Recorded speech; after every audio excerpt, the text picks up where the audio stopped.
Hi everyone, Comic Book Reviewer here. This time we're reviewing Part 2 of Ultimate Spider-Man, Volume 5, Public Scrutiny. Now let's get on the story. Now, the story starts off how Spider-Man is bleeding to death, the cops are pointing their guns at him, and they're about to get Spider-Man and they try to remove his mask off, but Spider-Man makes a clean break for it, gets off quickly, and despite being shot multiple times, he still makes it out, and Spider-Man pretty much has to break off the cups, but is still injured, and ends up getting fired upon by a police helicopter. Pretty much, Spider-Man now has to avoid the cops, and has to call MJ. So, Peter's talking to MJ on the phone about what's happening, and pretty much explains that he needs help. MJ looks around late at night, and I wonder why her parents don't even know she's out. So pretty much MJ looks around and finds Peter badly injured, and MJ tries to get Peter some help, and they make it to the hospital.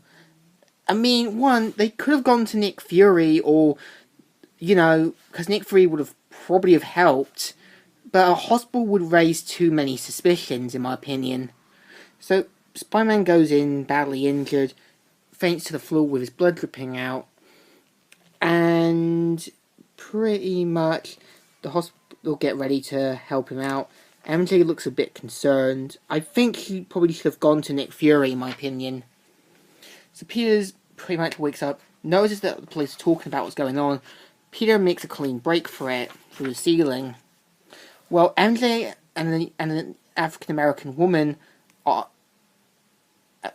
sitting close by side by side. She notices Spider-Man's costume and is a little bit shocked, thinking she's probably figured out something.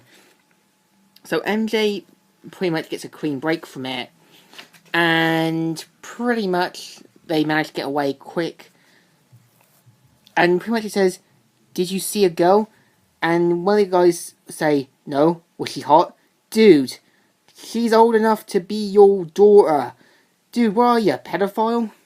So, MJ was pretty much excited about this, and now Peter has to pretty much head back home, where Aunt May's fast asleep, hears something, but it's Peter fast asleep.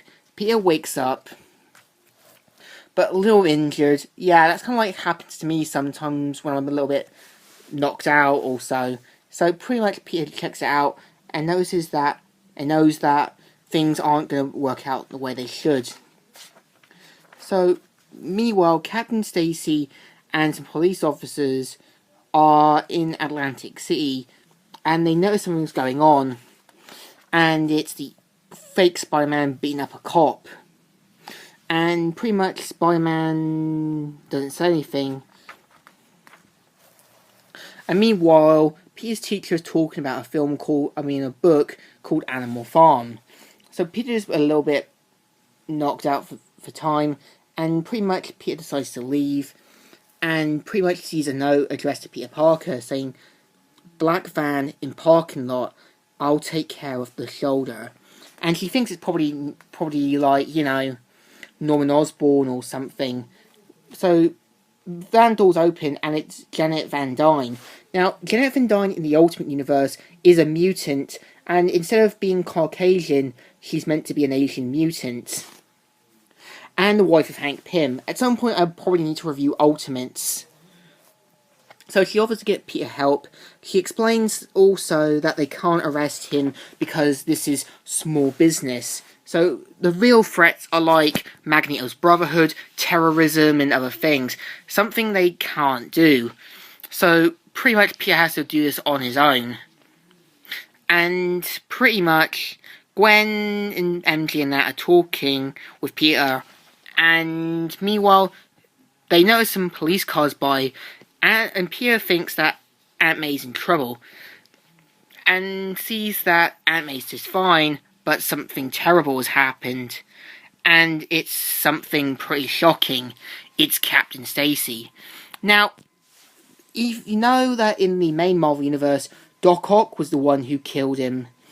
in this alternate universe, it's the evil Spider-Man fake. So Ben Urich is talking about what happened to some people, and pretty much explains that during it, they managed to shoot one of evil Spider-Man's backpack, which presumably had bombs or something in. So Captain Stacy risks his life to save a kid from dying. I mean, who in their right mind leaves a kid in the middle of a crime happening? That's really bad parenting. So Captain Stacy throws the kid aside, and in the end, he ends up presumably being blown to bits. And in the end, Gwen pretty much blames Spider-Man for what happened.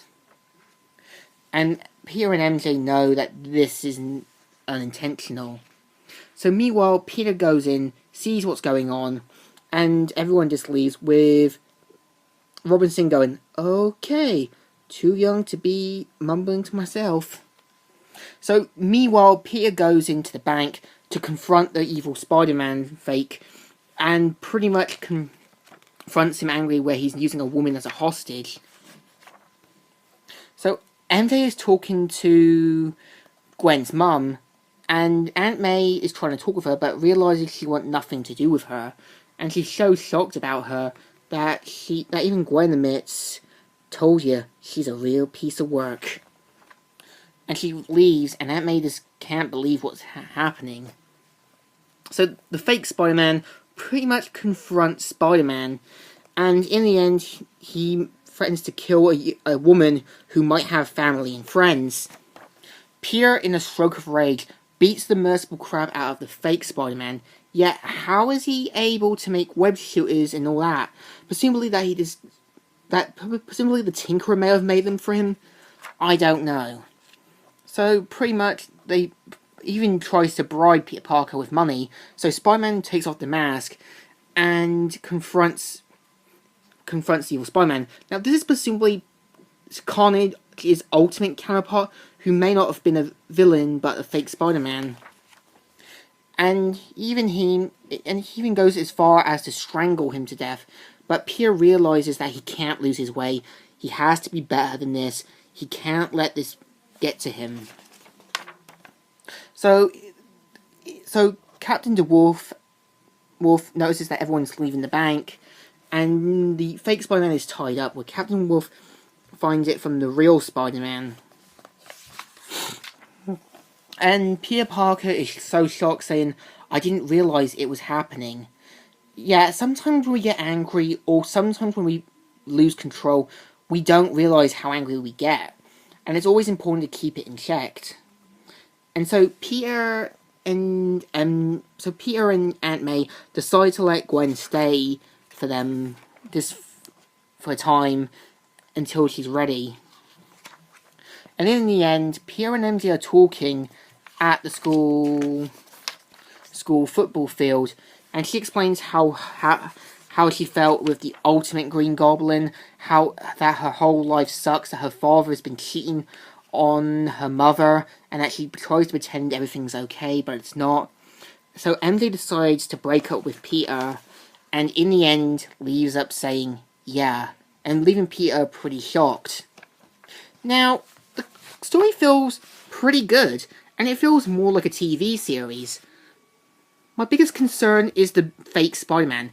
How is he able to make web shooters and stuff? And second of all, the story does feel good in my opinion. So, in general, a thumbs up.